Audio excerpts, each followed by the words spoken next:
नमस्कार साथियों। भाद्रपद मास की शुक्ल चतुर्थी को आता है गणेश चतुर्थी, जिसे हम बप्पा के आगमन का पर्व मानते हैं। आज से ही देश भर में ढोल ताशों की गूंज, फूलों की सजावट और भक्ति की लहर के साथ विघ्नहर्ता गणेश का स्वागत किया जाएगा।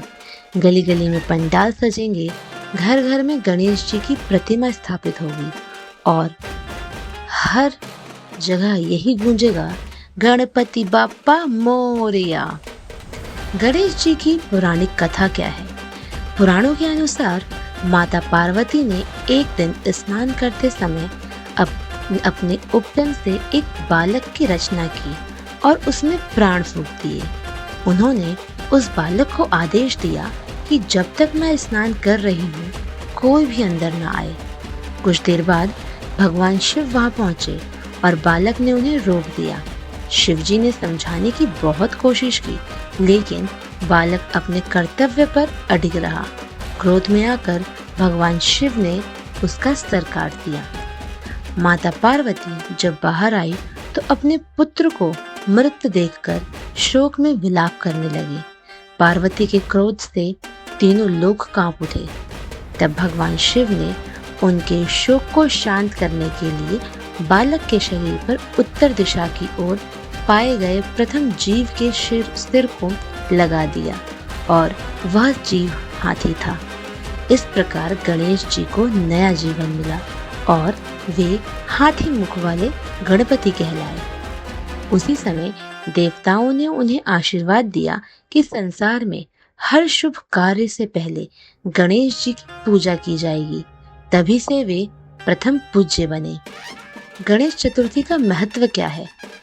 गणेश चतुर्थी केवल उत्सव नहीं, बल्कि विश्वास का पर्व है। 10 दिनों तक बप्पा की प्रतिमा घरों और पंडालों में स्थापित होती है। हर दिन भक्तजन आरती करते हैं, मोदक और लड्डू का भोग लगाते हैं और गणेश जी से अपनी मनोकामनाएं पूरी होने की प्रार्थना करते हैं। भक्त मानते हैं कि बप्पा के आगमन से घर में सुख समृद्धि आती है और सभी विघ्न दूर होते हैं। महाराष्ट्र, कर्नाटक और देश के अन्य हिस्सों में तो यह पर्व बहुत ही धूमधाम से मनाया जाता है, जहां छोटे से लेकर बड़े बड़े पंडालों में भव्य सजावट की जाती है। आखिर क्या है विसर्जन का रहस्य और उसका संदेश? 10 दिनों की आराधना के बाद अनंत चतुर्थी के दिन बप्पा का विसर्जन किया जाता है। गली गली में शोभा यात्राएं निकलती हैं, ढोल ताशों की गूंज होती है और भक्त नाचते गाते हुए यही पुकारते हैं, गणपति बाप्पा मोरया, अगले बरस तू जल्दी आ। बप्पा की प्रतिमा और जल में विसर्जित करने का अर्थ है कि जीवन क्षण भंगुर है और जो आया है उसने एक दिन जाना भी है। मगर बप्पा जाते जाते अपने भक्तों को आशीर्वाद देकर जाते हैं कि अगले वर्ष वे फिर आएंगे और भक्तों के दुख हर लेंगे। विसर्जन हमें यह भी सिखाता है कि हमें आसक्ति छोड़कर त्याग को अपनाना चाहिए और सच्चे अर्थों में जीवन की अस्थिरता को समझना चाहिए। तो साथियों, आज से गणेशोत्सव का शुभारंभ हो रहा है।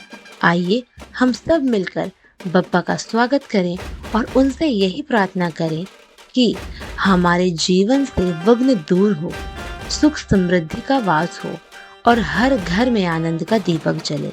गणपति बाप्पा मोरया, मंगल मूर्ति मोरया। धन्यवाद।